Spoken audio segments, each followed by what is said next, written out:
কি মাসুদ ভাই আপনার এই অবস্থা কে? আমার শিক্ষা হয়েছে গনি ভাই, গতকাল জীবনের একটা দামি শিক্ষা পাইছি রে ভাই। আপনি আবার কি শিখলেন?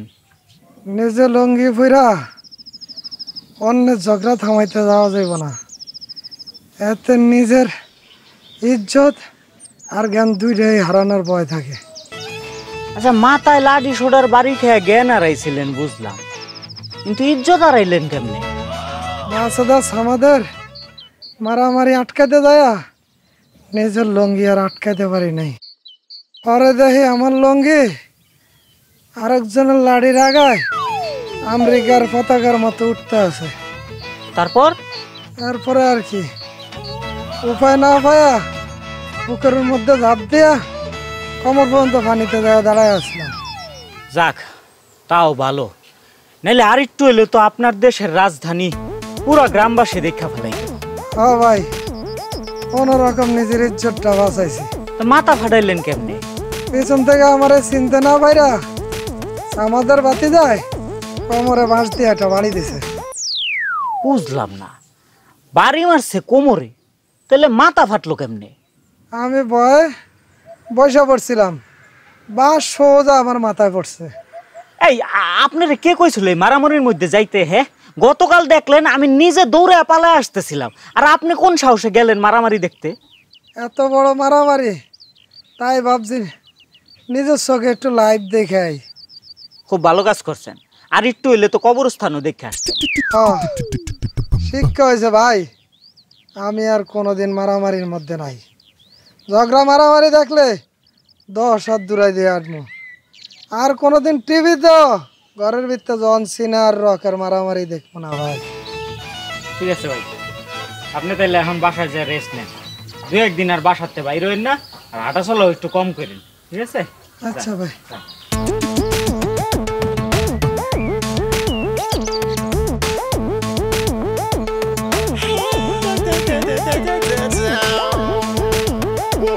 জিনিসটা কয়টা হয় সোজা, কয়টা বেকা, এমন কে?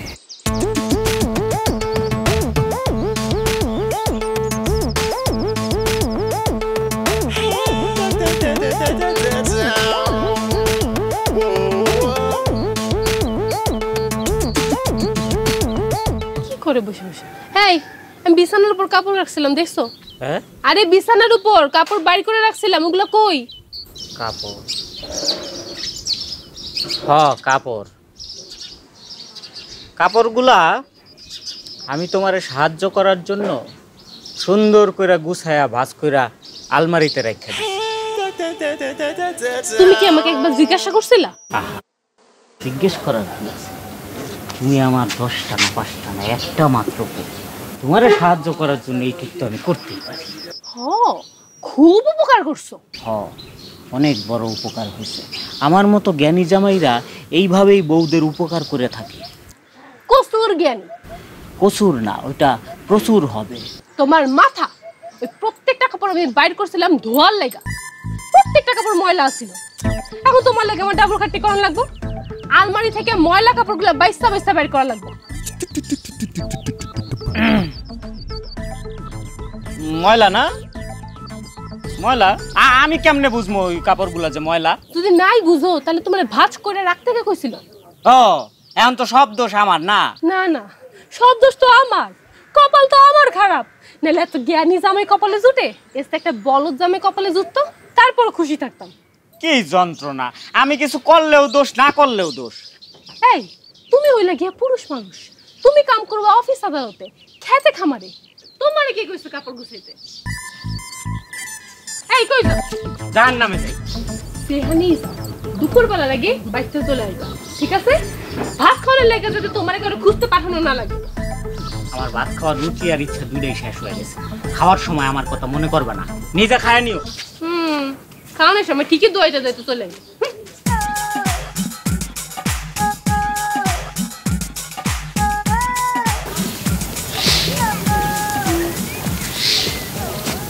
मुन्नी बदनाम हुई डार्लिंग तेरे लिए मुन्नी बदनाम हुई। হয় না? কতবার কইছি আমার সামনে এই গানটা গাইবা না? আরে তোমারে দেখলে আমার মাথায় এই গান আসে।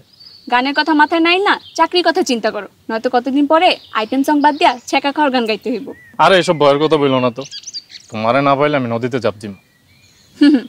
তুমি তো সাঁতার জানো, ডুবার কোনো চান্সই নাই। তাইলে গলায় ধরে দিম।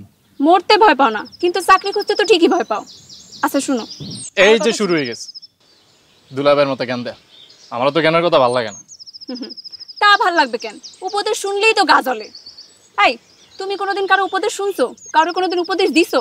হ্যাঁ দিছিলাম তো একবার, শুনছি হ্যাঁ নাকি এখন ভিক্ষা করে খায়। চাকরি না করলে তোমারও ওইরকমই অবস্থা হইব। তাহলে তো ভালোই, আমি কানা সাইজা এইভাবে ভিক্ষা করবো আর তুমি আমার হাত দিয়ে সামনাসামনি হাঁটবা। এই, ইয়ার কি ফাইজলামি বন্ধ করো, তাড়াতাড়ি কোনো একটা ব্যবস্থা নাও। কি করবো কও? আমি তো চেষ্টার কোনো ত্রুটি করতেছি না। থাক, বাদ দাও।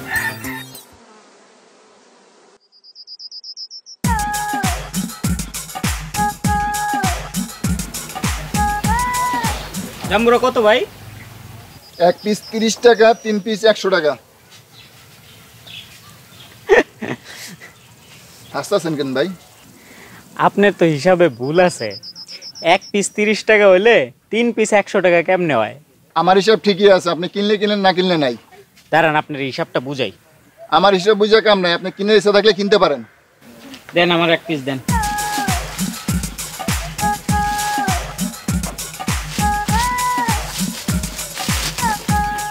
এই নেন 30 টাকা।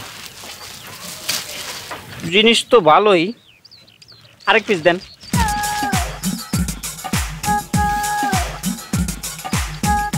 এই নেন 30 টাকা। এক কাজ করেন, আমারে আরো 1 পিস দেন।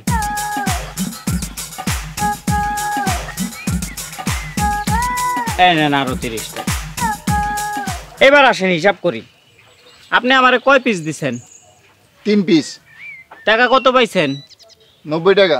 দেখলেন ভাই, আপনার কেমনে ঠকাইলাম। আপনি চাইছিলেন 3 পিসে 100 টাকা, আর আমি কিনলাম 3 পিস 90 টাকা দিয়া। আপনি তো 10 টাকা লস। আপনার দেয়া ব্যবসা হইব না। আমার লস হলে আপনার কি? আরে ভাই, আপনি ব্যবসা বাদ দিয়া অন্য কাম করেন। আপনার বুদ্ধি জ্ঞান একটু কম। বুঝলাম না, সকাল থেকে এই পর্যন্ত যে 1 পিস ফল কিনতে আইছে, আইয়া 3 পিস কিনে নিয়ে গেছে, আর কয় আমার বলে জ্ঞান বুদ্ধি কম, আমার তো বলে ব্যবসা হইব না। আপনি তো আসলে একটা সাংঘাতিক লোক। ভাই বয়স তো আর এমনি বাড়ে নাই, অভিজ্ঞতাই বাড়ছে। তাই তো, জ্ঞান তো খালি বই পুস্তক থেকে নিলেই হয় না, বাস্তব জীবন থেকেও নিতে হয়।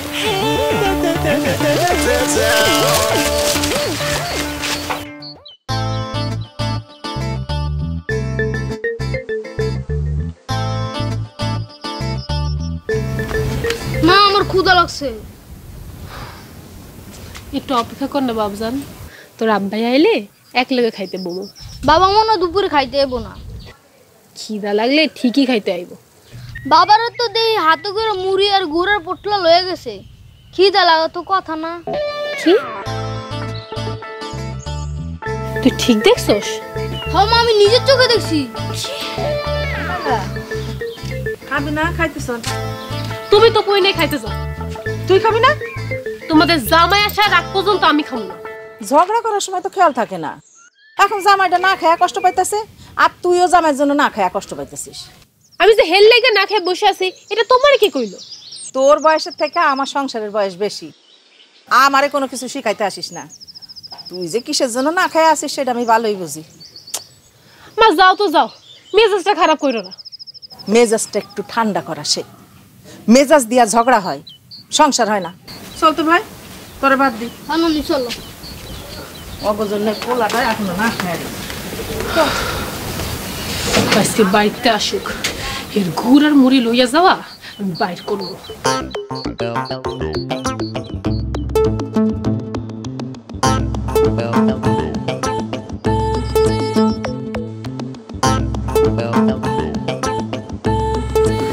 ভাই খাড়া দুপুরবেলা মুড়ি খাইতে আছেন কেন? খিদা লাগছে, এর লগে মুড়ি খাই। বাড়িতে যা ভাত খান। না, ঠিক করছে, আজকে বাসায় যাব না। কেন? লাইলা বলে ঝামেলা হয়েছে নাকি? আরে ভাই, আপনারা তো আমি বোকা ভাবতাম। হ্যাঁ, আপনার জ্ঞান বুদ্ধি তো মাশাল্লাহ ভালো।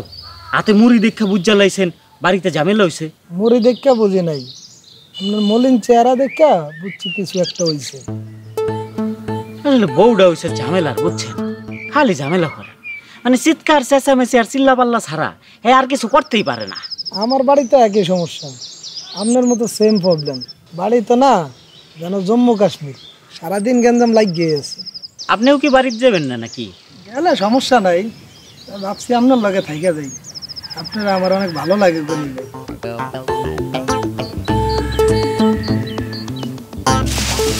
ভাই ধরেন মুড়ি খান, বুড়ি একটু কম আছে, তাই মুড়ি যা আছে দুইজনে মিলে খায়া শেষ করুন যাব না। আচ্ছা দেন।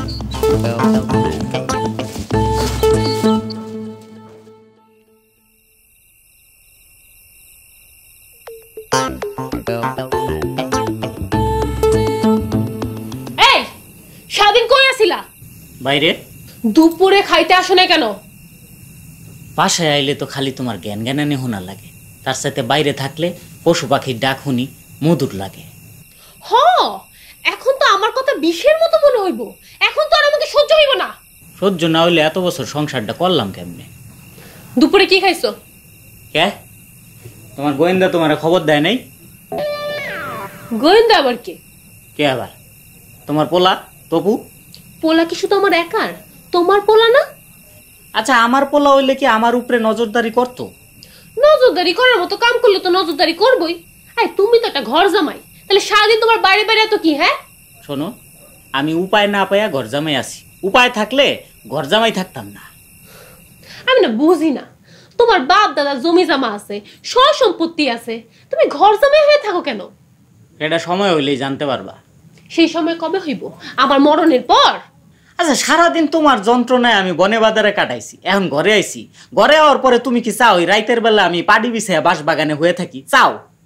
হ, তাই যাও যাও যাও, পাটি বিছাইয়া বাঁশ বাগানে গিয়ে ভূত পেতনির সাথে আলাপ করো, যাও। ওই ভূত পেতনির ডর আমার দেখা লাভ নাই। হ্যাঁ এমনি এক পেতনির লগে কত বছর সংসার করতেছি, আমার আইছে ভূত পেতনির ডর দেখাইছে। ওইসব ভূত পেতনি আমি ডরাই না। কি কইলা? তুমি আমার পেতনি কইলা? তুই মানুষটা আসলে খারাপ।